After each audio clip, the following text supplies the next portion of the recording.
कि वो किस तरीके से मदद कर सकती हैं। Thank you Sadaf.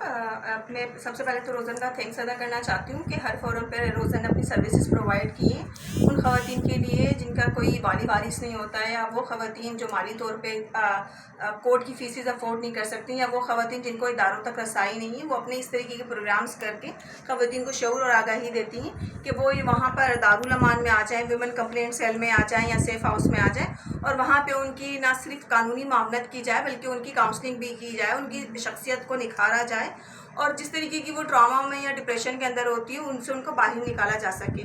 मैं क्योंकि 2009 से as a incharge women complaint cell काम कर रही हूँ, और मेरे पास जो है मुख्तलिफ नौइयत के केसेस आते हैं, जिसके अंदर हमारे पास डोमेस्टिक वायलेंस की मोस्टली ख़वातीन आती हैं, और कम उम्र की शादियों के केस आते हैं, फोर्स कन्वर्जन के आते हैं। तो उन ख़वातीन को हम काउंसलिंग के डिफरेंट सेशंस देते हैं। वो ख़वातीन जो ऐसा समझती हैं कि हमारे पास इस ज़िंदगी के बाद कोई ज़िंदगी नहीं है, या हमारे साथ जो तशद्दुद हो गया ये इसके बाद हम जीना नहीं चाहते, वहाँ पे हम उनको फ्री ऑफ कॉस्ट दारुल अमान के अंदर या वुमेन कंप्लेंट सेल के अंदर, सेफ हाउस के अंदर डिफरेंट काउंसलिंग सेशंस देते हैं। उनको बताते हैं कि ज़िंदगी का ये सिर्फ एक हिस्सा था जो कि गुजर गया है और गुजर जाएगा। हम उनको इतना एम्पावर्ड करते हैं डिफरेंट काउंसलिंग सेशंस देकर कि वो अपनी नॉर्मल लाइफ की तरफ आए, क्योंकि ख़वातीन के अंदर जो है एक चीज़ ये है कि वो बहुत जल्दी स्ट्रेस के अंदर चली जाती हैं। लोग उनको बहुत ज़्यादा डिप्रेशन की तरफ लेके चले जाते हैं, क्योंकि उनको ऐसा लगता है कि इज़्ज़त का जो दारोमदार है वो सिर्फ और सिर्फ खातून के साथ ही है।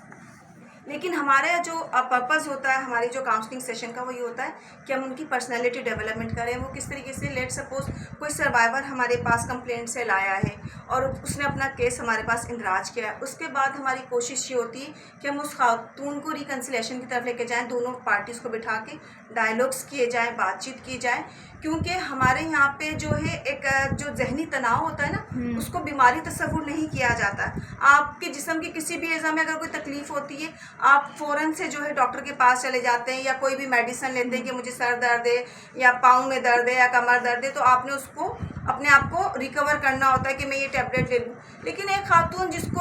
कंटिन्यूसली नेगेटिव थॉट्स आ रही हैं, या उसको ऐसा लग रहा है कि सुसाइडल थॉट्स आ रही हैं, या ऐसा लग रहा है कि लोग मेरे साथ मुखलिस नहीं है, सिंसियर नहीं है, या मुझे ज़िंदगी नहीं जीना चाहिए, या ज़िंदगी के अंदर जो उतार चढ़ाव आ रही है सिर्फ मेरी ज़िंदगी में, हमारा एक्चुअल काम ही उन सर्वाइवर के साथ है। हम उनको रिहेबिलिटेट करें कि ज़िंदगी इससे कहीं ज़्यादा आगे और बहुत खूबसूरत है। हम मुख्तलिफ उनको काउंसलिंग सेशंस के अंदर डिफरेंट एक्टिविटीज़ के अंदर ये समझा रहे होते हैं कि ये जो ज़िंदगी का हिस्सा है, जो ये परेशानी आई है, ये चली जाएगी। क्योंकि क्या होता है जब ख़वातीन आती हैं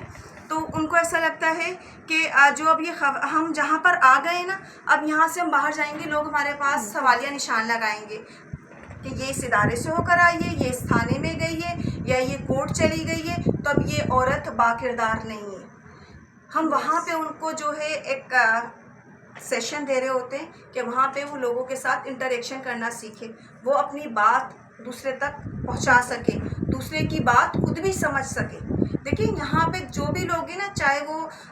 सर्वाइवर हो या सर्विस प्रोवाइडर हो, हर बंदा किसी ना किसी जो है ना जंग से लड़ रहा होता है, ठीक है। हर बंदे का डिफेंस मैकेनिज्म एक अलग तरीके का होता है। आपको शख्सियत को इतना एम्पावर्ड करना है कि आप के अंदर इतनी ताकत, इतनी मजबूती होनी चाहिए कि आप हर चीज़ को फेस कर सकें। देखिए घर से निकल जाना या किसी के ख़िलाफ़ एक्शन ले लेना मसले का हल नहीं है। मसले का हल ये है कि आप चीज़ों को कितने अच्छे से, कितनी खूबसूरती से हल कर सकते हैं। क्योंकि कुछ ख़वातीन ऐसी होती हैं जो अगर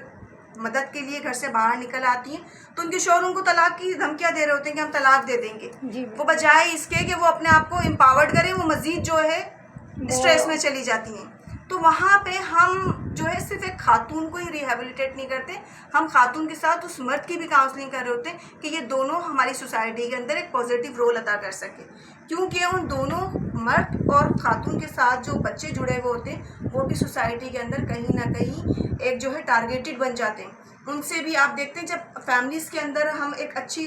फैमिली, एक हेल्दी इन्वायरमेंट प्रोवाइड नहीं करते, आपने देखा बच्चों के बाहर फिर अब्यूज़ होने शुरू होते हैं। वो वहाँ से जो उनको जो कॉन्फिडेंस नहीं मिल रहा होता, जो उनकी घर की परेशानियाँ, लड़ाई झगड़े, जो उनको एक कॉन्फिडेंस जो मिलना चाहिए फैमिली से, वो नहीं मिलता, तो बाहर लोग उनको हाईजेक कर रहे होते हैं, बच्चों को डिफरेंट तरीके से एक्सप्लॉइट कर रहे होते हैं। फिर क्या करते हैं वो बच्चे, अपनी एजुकेशन से भी ड्रॉप आउट कर रहे होते हैं, लेबर में भी चले जाते हैं वो, मतलब कहीं ना कहीं काम करना शुरू कर देते हैं,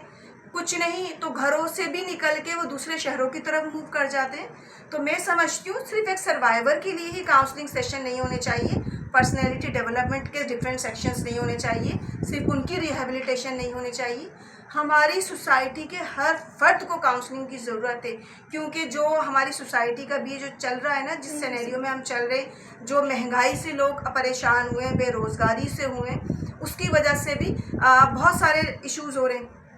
ख़वातीन तो हमारे पास अप्रोच कर जाती हैं, कंप्लेंट से ले आ जाती हैं कि हमारे साथ ये इश्यूज़ है। कभी आपने सोचा है वो मर्द हजरात कहाँ जाते होंगे जो स्ट्रेस के अंदर है, जो पूरा दिन घर से बाहर नौकरी करने जाते हैं या मजदूरी करने जाते हैं, उनका जो स्ट्रेस होता है, उनका जो डिप्रेशन होता है, वो ड्रग्स ले रहे होते हैं, नींद की टेबलेट्स खा रहे होते हैं, या किसी किस्म की दूसरी जो है आइस का नशा ले, मतलब बहुत सारी चीज़ें हैं ना। मैं समझती हूँ हमें सोसाइटी के अंदर डिफरेंट यूनिट्स इस्टेब्लिश करने चाहिए, जहाँ पे सिर्फ हम ख़वातीन को ही नहीं, मर्द हजरात को भी, बच्चों को भी, हमारी यूथ को भी डिफरेंट सेशंस दें, उनकी मेंटल हेल्थ पे वर्किंग करें, क्योंकि हमारी सोसाइटी इतनी डिप्रेस हो गई है। आप देखें, आप ज़रा सी बात किसी से कर लें, लोग फ़ौरन एग्रेशन आ जाते हैं, एग्रेसिव मूड पे जाते हैं। ये सब चीज़ें क्या हैं? ये स्ट्रेस तो है। हमें सोसाइटी के अंदर इतना उनको रिहेबिलिटेट करना है कि वो परेशानी को भी फेस करना जाने और सुकून को भी, चीज़ों को बैलेंस करना जाने। हम सब, हमारी सोसाइटी का अलमिया क्या है, जब हम परेशान होते हैं तो हम लोगों से बहुत ज़्यादा जो है बुरे तरीके से रवैया रखते हैं, लेकिन अगर हमारे पास सुकून में भी आते हैं तो हम दूसरों को बदसुकूनी की तरफ ले जाते हैं। हम लोगों ने ज़िंदगी को नॉर्मल रखना सीखा ही नहीं। तो मैं समझती हूँ रोज़न को मज़ीद जिस तरीके, मैं उसकी काविशें जो है काबिल सताइश है, लेकिन मज़ीद इस तरीके की हेल्पलाइंस, इस तरीके के फोरम्स, इस तरीके के टॉक शोज़ करें, जहाँ पे हम अपनी सोसाइटी को मज़ीद एजुकेट कर सकें, मज़ीद अवेयरनेस दे सकें कि किसी को भी किसी किस्म का कोई जहनी तनाव है तो वो इदारों से रब्ता करें। इदारों के पास नहीं जाना चाहते, उनके घर के करीब या मोहल्ले में या सोसाइटी में कहीं पे कोई साइकोलॉजिस्ट, कोई साइकेट्रिस्ट है, वहाँ जाएं, काउंसलिंग सेशंस लें, अपनी पर्सनालिटी की असेसमेंट करवाएं। वो पर्सनालिटी असेसमेंट, लोग जो है जहनी तनाव को कुछ समझते ही नहीं, और उसी की वजह से मैं समझती हूँ a man is a psychophysical brain with body. हम अपने जिस्म पे तो तवज्जो देते हैं कि हम खूबसूरत भी दिखें, हेल्दी भी दिखें, बट हम उस दिमाग का नहीं सोचते जहाँ से हमारी ये सोचें चलती है, जहाँ से हम फैसला साजी करते हैं, जहाँ से हम अपनी पूरी बॉडी को लेकर चल रहे होते हैं, जहाँ से हम लोगों के साथ इंटरेक्शन कर रहे होते हैं। तो इस तरीके के जो सेशंस हैं, मैं समझती हूँ हर बंदे के साथ रखने चाहिए, और हमें कम्युनिटी लेवल पे ये जो सेशंस है वो ऑर्गेनाइज करना चाहिए, ताकि लोगों को पता चले कि वाकई स्ट्रेस भी एक जो बीमारी का नाम है। लोग इतना हल्का ले लेते हैं। देखिए, आप हाईली एजुकेटेड लोग, यूनिवर्सिटी में फाइनल ईयर के स्टूडेंट्स अगर सुसाइड की तरफ जा रहे हैं तो ये क्या मैसेज है? आप मतलब एक इलिटरेट की बात ना करें, जो हाईली क्वालिफाइड है उन लोगों को भी स्ट्रेस है, उन लोगों को भी एंजाइटी है। तो आप इदारों को, आप अपने पास ऐसे यूनिट्स खोलें जो एक दूसरे से कोऑर्डिनेट करें और लोग वहाँ पे आके रिपोर्ट कर सकें। मेंटल हेल्थ को भी उतना ही सीरियस लें जितना अपनी फिजिकल हेल्थ को लेते हैं।